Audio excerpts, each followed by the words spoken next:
দ্বিতীয় দফার নির্বাচনের প্রাক্কালে দক্ষিণ চব্বিশ পরগনার সুন্দরবন পুলিশ জেলার অন্তর্গত মন্দির বাজার থানার ছোট মন্দির এলাকায় বিপুল পরিমাণ নগদ টাকা উদ্ধারের ঘটনায় ব্যাপক চাঞ্চল্য ছড়িয়েছে।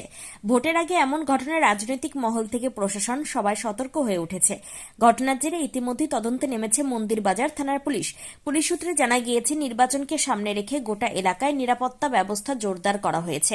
সেই মতো মন্দির বাজার থানার পুলিশ এবং আইটিবিপি ব্যাটালিয়নের যৌথ উদ্যোগে ছোট মন্দির এলাকার একটি ব্যস্ততম রাস্তায় নাকা চেকিং চলছিল। প্রতিটি গাড়ি ও সন্দেহজনক ব্যক্তিকে থামিয়ে তল্লাশি চালানো হচ্ছিল, যাতে কোনো বেআইনি কার্যকলাপ রোখা যায়। এই সময় একটি মোটর বাইকে করে 3 জন যুবক ওই এলাকা দিয়ে যাচ্ছিল। তাদের গতিবিধি কিছুটা সন্দেহজনক মনে হওয়ায় পুলিশ বাইকটিকে থামানোর নির্দেশ দেয়। বাইকটি থামতে আচমকা এক যুবক নেমে দ্রুত এলাকা ছেড়ে পালিয়ে যায়। ঘটনায় কিছুটা হতচকিত হলেও তৎপরতার সঙ্গে বাকি 2 যুবককে আটক করে পুলিশ। এরপর আটক যুবকদের কাছে থাকা একটি ব্যাগ তল্লাশি করা হয়। তল্লাশি চালাতে চমকে ওঠেন কর্তব্যরত পুলিশ কর্মীরা। ব্যাগের ভেতর থেকে উদ্ধার হয় নগদ 17,50,000 টাকা। এত বড় অঙ্কের টাকা দেখে সঙ্গে সঙ্গে 2 যুবককে আটক করে থানায় নিয়ে যাওয়া হয় এবং শুরু হয় জিজ্ঞাসাবাদ। পুলিশ জানিয়েছে, আটক 2 যুবকের নাম অর্ঘ্য পুরকাইত ও শুভদীপ হালদার। তারা দুজনেই মন্দির বাজার থানার অন্তর্গত লক্ষ্মীকান্তপুর এলাকার বাসিন্দা। প্রাথমিক জিজ্ঞাসাবাদে তারা টাকার সঠিক উৎস বা বহনের উদ্দেশ্য সম্পর্কে সন্তোষজনক কোনো উত্তর দিতে পারেনি বলে জানা গিয়েছে। ফলে সন্দেহ আরও ঘনীভূত হয়েছে। অন্যদিকে পালিয়ে যাওয়া তৃতীয় যুবকের খোঁজে তল্লাশি শুরু হয়েছে।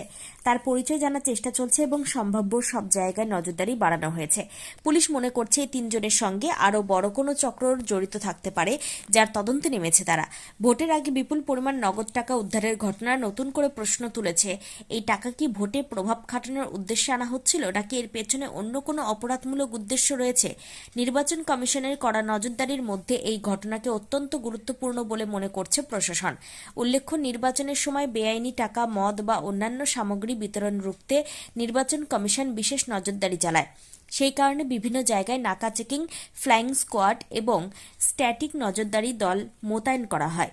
এই ঘটনার ক্ষেত্রেও সেই সতর্কতার ফলে এত বড় অঙ্কের টাকা উদ্ধার সম্ভব হয়েছে বলে মনে করা হচ্ছে।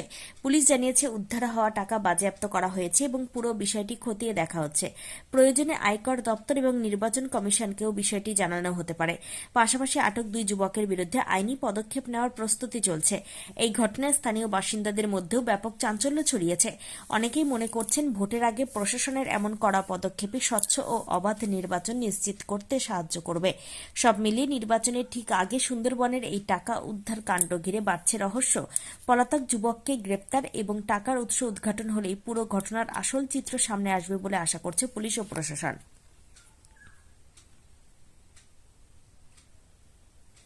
আপনার পরিবারের কোনো সদস্য কি নেশা বা দীর্ঘদিন ধরে মানসিক রোগের মতো সমস্যায় ভুগছেন? স্থায়ী সমাধান পেতে চান? তাহলে আজই চলে আসুন গঙ্গারামপুর পুনর্জন্ম নেশামুক্তি কেন্দ্র, কালদিঘি হিমঘরের পাশে। এখানে নেশা, মানসিক রোগের চিকিৎসা, পুনর্বাসন, মেডিটেশন, যোগব্যায়াম, কাউন্সেলিং ও ডাক্তারের পরামর্শ দিয়ে রোগীকে সুস্থ করে তোলা হয়। আপনার প্রিয়জনকে সঠিক পথে ফিরিয়ে আনতে সর্বদা পাশে আছে গঙ্গারামপুর পুনর্জন্ম ডি অ্যাডিকশন সেন্টার এবং চ্যারিটেবল ট্রাস্ট। আমাদের ঠিকানা দক্ষিণ দিনাজপুর, গঙ্গারামপুর, কালদিঘি হিমঘরের পাশে। যোগাযোগ 8670149220।